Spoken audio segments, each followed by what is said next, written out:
تمہارے دو بھائیوں کے درمیان اگر کوئی مخالفت ہو جائے، اختلاف ہو جائے، لڑائی جھگڑا ہو جائے تو ان کے درمیان صلح کرواؤ، ان کے درمیان صلح کرو۔ یہ سارے مسلمانوں کو اس کا حکم دیا گیا ہے۔ سب سے پہلی بات تو اس سے یہ معلوم ہوتی ہے کہ مسلمانوں کے درمیان اول تو جھگڑا ہونا ہی نہیں چاہیے۔ جب سب بھائی بھائی ہیں تو اس پر ہر ایک شخص اپنے فرائض ادا کرے اور دوسرے کے ساتھ ہمدردی سے، خیرخواہی سے پیش آئے۔ اگر یہ کام کر لے گا تو لڑائی جھگڑے کی نوبت ہی نہیں آئے گی، جس کا اصول رسول کریم صلی اللہ علیہ وسلم نے وہ بیان فرمایا کہ اپنے لیے بھی وہی پسند کرو جو دوسروں کے لیے پسند کرو، اپنے لیے بھی اسی چیز کو برا سمجھو جس کو اپنے لیے برا سمجھو۔ اگر اس اصول پر عمل ہو جائے تو جھگڑا ہی ختم ہو جائے۔ لیکن اس کے باوجود انسان کی طبیعت میں کچھ اختلاف ہوتا ہے، ہر آدمی کی طبیعت ایک جیسی نہیں ہوتی، مزاج میں فرق ہوتا ہے، اس کی وجہ سے بعض اوقات کچھ جھگڑے پیش آ جاتے ہیں۔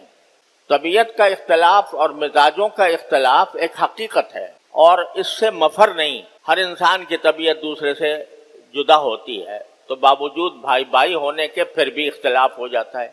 اگر ایسا اختلاف پیدا ہو جائے تو نبی کریم سرور عالم صلی اللہ علیہ وسلم کی سنت بھی یہی بتاتی ہے اور یہ قرآن کریم کی آیت بھی یہ فرماتی ہے کہ دوسروں کو چاہیے کہ اس جھگڑے کو ختم کرا کر کسی طرح صلح پر لوگوں کو آمادہ کر لیں، اور اس صلح کے بڑے عظیم فائدے اور بہت عظیم اس کا اجر اور ثواب۔ تو کوشش تو شریعت کی یہ ہے کہ جھگڑا پیدا ہی نہ ہو اور مسلمان بھائی بھائی بن کر ایک دوسرے کے ساتھ اس طرح معاملہ کریں جیسے وہ اگر خود کر رہے ہوتے اپنے لیے تو اس وقت جو کچھ پسند کرتے وہ اب بھی اس دوسرے کے لیے ویسے ہی پسند کریں۔ شریعت نے ایسے احکام۔ لیکن اگر پھر بھی کوئی جھگڑا پیدا ہو جاتا ہے مزاجوں کے اختلاف کی وجہ سے، طبائع کے اختلاف کی وجہ سے، تو اس وقت میں دوسرے مسلمانوں کو حکم دیا گیا ہے کہ تم ان کے درمیان صلح کراؤ۔ حضور نبی کریم سرور عالم صلی اللہ علیہ وسلم ہمیشہ مسجد نبوی میں نماز پڑھاتے۔ سارے صحابہ کرام رضی اللہ تعالیٰ عنہم نبی کریم صلی اللہ علیہ وسلم کے پیچھے مسجد نبوی میں نماز ادا کیا کرتے تھے،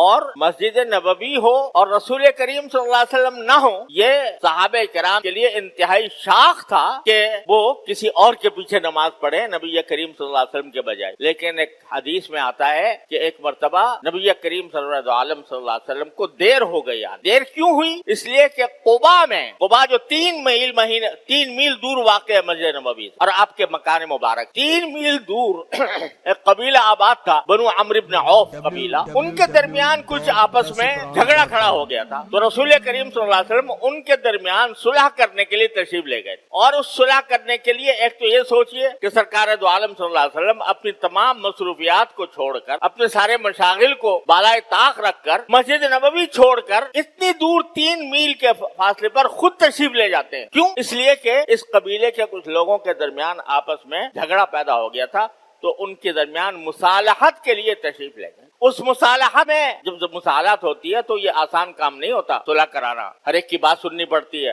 اس کی بھی اس کی بھی، اور پھر ایک دوسرے کے سوال جواب بھی ہوتے ہیں۔ وہ ایک اعتراض کرتا ہے، وہ کہتا ہے میرے پاس اس کا جواب یہ ہے، وہ کہتا ہے میں اعتراض کرتا ہوں، اس کا جواب یہ ہے، یہ دیر لگتی ہے۔ تو آپ کو دیر لگی، اور دیر لگنے کی وجہ سے آپ مسجد نبوی میں بر وقت نہ پہنچ سکے۔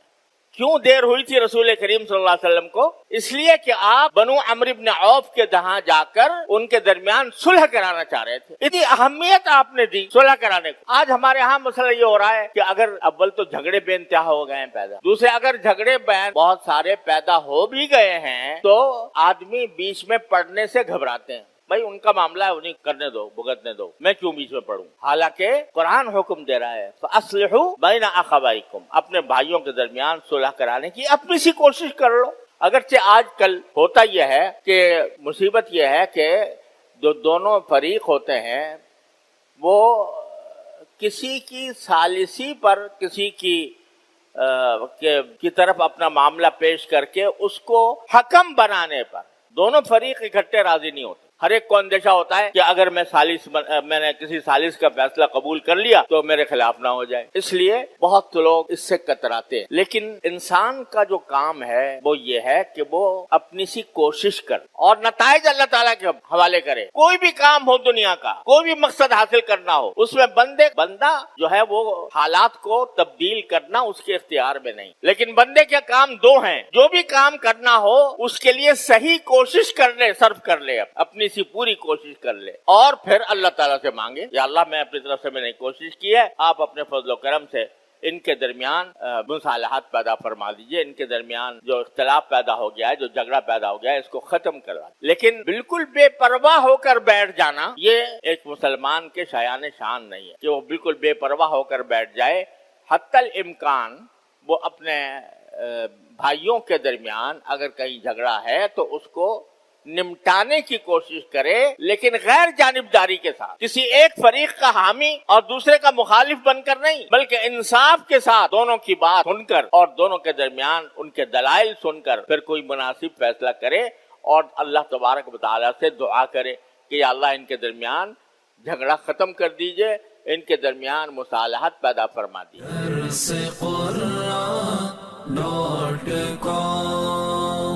www.darsequran.com